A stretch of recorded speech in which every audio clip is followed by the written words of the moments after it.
আসসালামু আলাইকুম, স্বাগত জানাচ্ছি আপনাকে আন্তর্জাতিক সংবাদে। ইরান যুদ্ধ এখন ধৈর্য সময়ের লড়াই, নতুন পর্যায়ে ইউনাইটেড স্টেটস বনাম ইরান উত্তেজনা। এবারে বিস্তারিত। মধ্যপ্রাচ্যে চলমান উত্তেজনা এখন আর শুধু সরাসরি সামরিক শক্তির লড়াই নয়।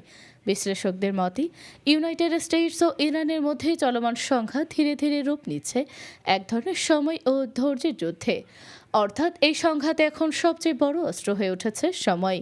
সম্প্রতি মার্কিন প্রেসিডেন্ট ডোনাল্ড ট্রাম্প এক পোস্টে দাবি করেছেন এই যুদ্ধের সময় তার প্রতিপক্ষ নয়।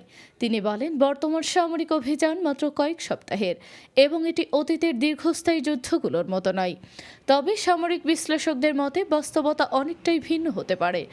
ইতিহাস বলছে যুদ্ধের শুরু দ্রুত হলেও শেষটা দীর্ঘ হতে পারে।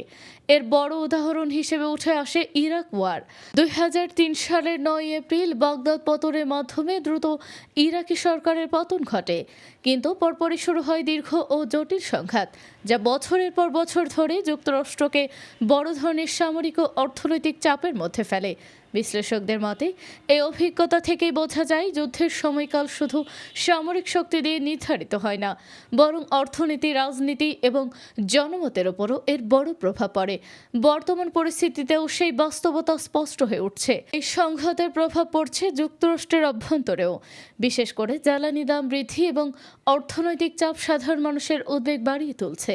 যদিও প্রেসিডেন্ট ডোনাল্ড ট্রাম্প দাবি করেছেন খুব দ্রুত জ্বালানির দাম কমে যাবে, তবে তার প্রশাসনের জ্বালানি সচিব ক্রিস উইথ সতর্ক করে বলেছেন দাম কমতে কয়েক মাস সময় লাগতে পারে। বিশ্লেষকদের মতে মতপার্থক্য প্রশাসনের ভেতরের অনিশ্চয়তাও একটি ইঙ্গিত দেয়। অন্যদিকে ইরান এই সংঘাতে ভিন্ন ধরনের কৌশল গ্রহণ করেছে। বিশ্লেষকদের মতে তেহরানের প্রধান লক্ষ্য হল সময়কে নিজের পক্ষে ব্যবহার করা।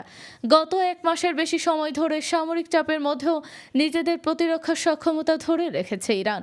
তাদের ধারণা, দীর্ঘ সময় ধরে চাপ বজায় থাকলে ইউনাইটেড স্টেটসের অভ্যন্তরে অর্থনৈতিক চাপ বাড়বে। একই সঙ্গে সাধারণ মানুষের অসন্তোষও বৃদ্ধি পেতে পারে। এতে আলোচনার টেবিলে ইরানের অবস্থান আরও শক্তিশালী হবে বলে মনে করছে তেহরান। অর্থাৎ ইরান বিশ্বাস করছে সময় যত দীর্ঘ হবে তাদের কৌশল তত বেশি কার্যকর হবে। অন্যদিকে যুক্তরাষ্ট্র একই সঙ্গে 3 ধরনের কৌশল প্রয়োগ করছে।